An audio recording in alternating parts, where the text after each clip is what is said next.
안녕하세요. 법률 수업 방송의 아나운서 최용석입니다. 농인 여러분, 법과 관련한 상식이 부족하신 분들 많으실 텐데요. 그로 인해 법률적 상식을 늘리고자 수호통역센터에서는 법률 수업 방송을 시작하게 되었습니다. 오늘의 주제는 층간소음입니다. 코로나가 장기화됨에 따라 집에 머무는 시간이 길어지고 그로 인해 층간소음의 가해자와 피해자들이 속출하고 있습니다. 층간소음에 대해 어떻게 해결하면 좋을까요? 이에 대해 알려드리고자 합니다. 먼저 변호사님을 소개해드리겠습니다. 네, 안녕하세요. 저는 법무법인 무영의 구영실 변호사입니다. 오늘은 층간소음에 대해서 이야기하기 위해서 참석을 하게 되었습니다.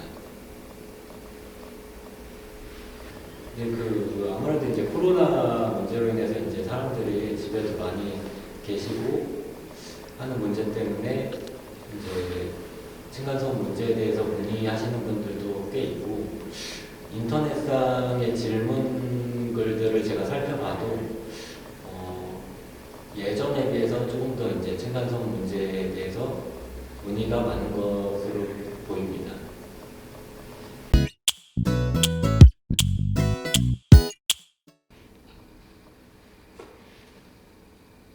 기억나는 에피소드가 있나요? 기억나는 에피소드에 대해 설명해 주시기 바랍니다. 네, 층간소음 문제는 보통 비슷한 모습을 띠는 것 같아요.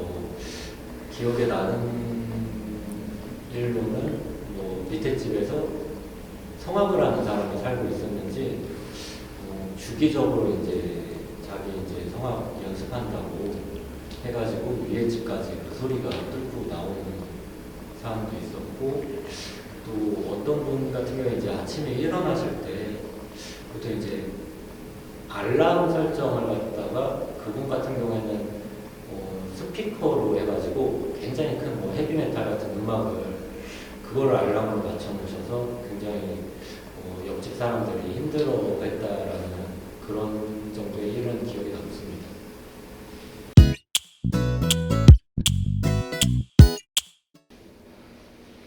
오, 그렇군요. 법률적으로 어떻게 해결하면 좋을지 설명해 주시기 바랍니다. 법률적인 해결책은 사실 현재로서는 경범죄 처벌법에 인근 소란죄라고 벌금 10만 원 이하 구류 정도의 처벌 규정이 있기는 해요. 텔레비전이나 라디오 그런 걸로 큰 소음을 일으켰을 때 그걸 처벌하는 규정이 있기는 한데, 아무래도 경범죄 처벌법이라 보니까 굉장히 좀 처벌 수위가 영리합니다.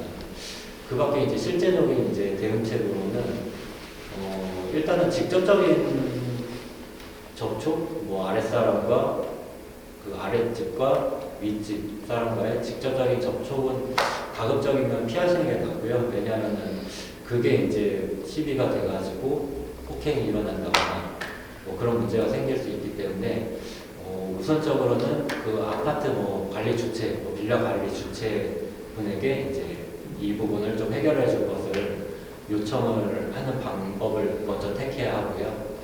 그게 안 됐을 때는 법적인 제도로 마련되어 있는 것은 공동주택 관리 분쟁조정위원회에 조정 신청을 한다거나 아니면은 그 층간소음 관련된 환경부 소속으로 층간소음 사입센터라고 있어요. 층간소음 이후 사입센터라고 있는데, 그쪽에 민원 신청을 하시면은 거기서 상담을 제공하기도 하고, 필요한 경우에는 현장에 나와서 소음 정도가 어느 정도인지 측정하기도 합니다. 근데 문제는 관리 주체한테 이야기를 해서 이게 조정 해결이 안 되고, 그 다음에 결국에는 분쟁조정위원회에 조정 신청을 한다거나, 제가 좀 전에 말씀드린 층간소음 이웃 사회센터에 도움을 요청하는 게 사실 강제력은 없어요. 서로 간에 이제 분쟁을 조금 원만히 이제 해결하기 위한 방안의 하나인데 그것도 이제 다 안 된다 그러면 결국에는 소송으로 가서 그거에 따라 이제 금전 배상을 받는 방법이 있습니다.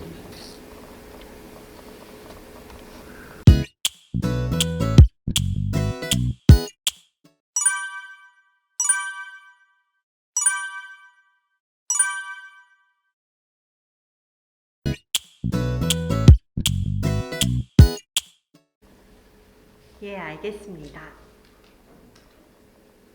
법률 상담에 대해 어떻게 신청하면 좋을지 알려주세요. 일반적으로 법률 상담을 받는 방법은 변호사를 모르고 잘 주변에 아는 변호사가 없다 그런 경우에는 뭐 인터넷에 법률 상담을 검색을 하시면 이게 이제 통역사분들이 도움을 주셔야 되는 부분인데 이제 법률 상담을 이제 검색을 하면 뭐 유료 상담도 나오고 무료 상담도 나옵니다.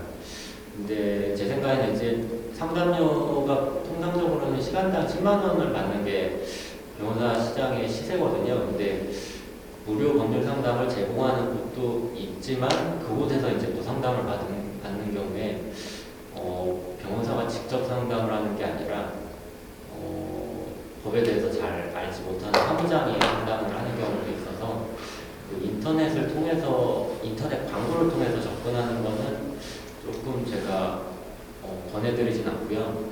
차라리 지금 현재 변호사를 일종의 연결해주는 사이트가 나와 있는데요.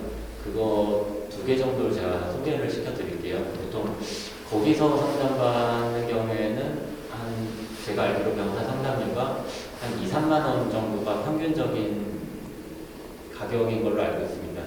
그래서 첫 번째로 알려드릴 사이트는 그 로톡이라는 사이트예요. 로톡 사이트에 이제 접속을 하시면은 자기가 이제 상담받을 수 있는 변호사를 선택할 수 있고 거기에 이제 로톡에 안내되어 있는 절차에 따라서 상담을 받으시면 됩니다. 그 로톡에서도 보통 제시하는 상담료가 제가 알기로는 한 2만 원에서 3만 원 정도 선으로 알고 있습니다. 그리고 다음으로 제가 소개시켜드릴 사이트는 그 네이버인데요. 네이버에서는 원래 이제 지식인이 유명했는데 지식인에서 좀 더 전문적인 그 답변을 해주기 위해서 네이버가 네이버 엑스퍼트라는 것을 만들었습니다. 그래서 그 네이버 엑스퍼트라고 이제 검색을 하셔가지고 접속하시면 마찬가지로 그 자기가 상담을 받고 싶은 변호사를 선택할 수 있습니다. 그곳에도 보통은 한 2만 원, 3만 원 정도의 상담료를 받는 것으로 알고 있고 그 과정에서 이제 통역하시는 분의 도움을 받으시면 될 것으로 보입니다.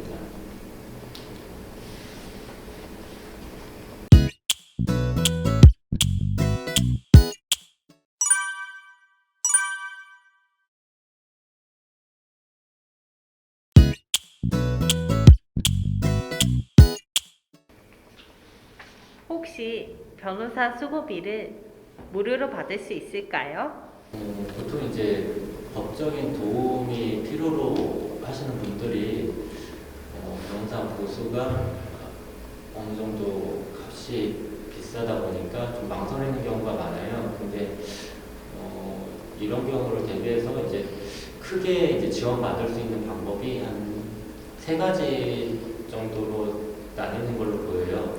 첫 번째가 이제 잘 알려져 있는 법률구조공단인데요.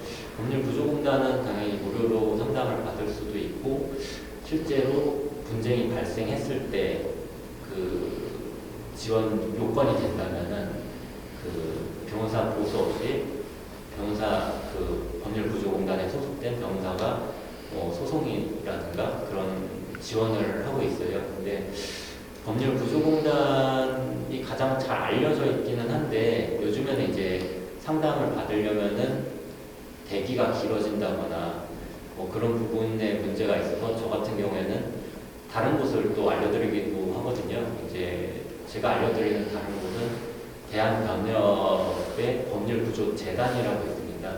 대한변협 법률구조재단 그곳에 연락을 하시면은 그 법률구조재단에 이제 등록이 돼 있는 변호사들을 연결을 시켜줘요. 그러면은 법률구조재단에서 안내받은 변호사 사무실에 방문을 해서 상담을 받으시면 됩니다. 이 경우에도 이제 법률구조공단이랑 이제 마찬가지인 게 지원 요건은 이제 법률구조공단이나 재단이나 일종의 몸이 불편하신 분들, 좀 경제적인 자력이 좀 부족하신 분들이라는 일정한 요건이 있는데 이제 법률 분쟁이 발생했을 때 이 부분 변호사 보수 없이 지원을 받을 수 있습니다. 그리고 마지막으로는 현재 민사소송이 만약에 진행 중이라면은 형사사건 같은 경우에는 국선 변호인 제도가 있지만 민사소송에서도 국가의 지원을 받을 수 있는 경우가 있는데요. 그 경우는 법원에 소송 구조 신청을 하는 방법이 있습니다. 그래서 만약에 법원에서 그 소송 구조 신청을 받아들여 준다면은 그 변호사 보수의 일부를 지원받을 수 있는 그런 제도가 있습니다. 근데 제가 봤을 때는 가장 제가 추천을 드리는 부분은 아무래도 대한변협의 법률구조재단이 아무래도 시스템적인 부분이 좀 잘 돼 있는데 아직 홍보가 좀 부족하지 않나 싶습니다. 그래서 법적인 부분에서 도움을 받고자 하시는 분들은 그곳에 한번 연락을 해보시는 걸 추천드립니다.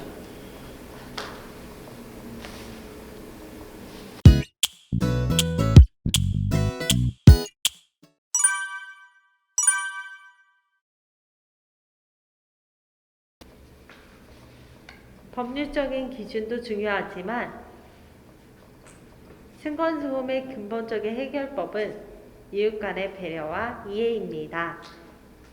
함께 사는 세상, 공동체라는 인식과 열린 마음을 가지고 진솔하게 소통하는 것이 필요합니다.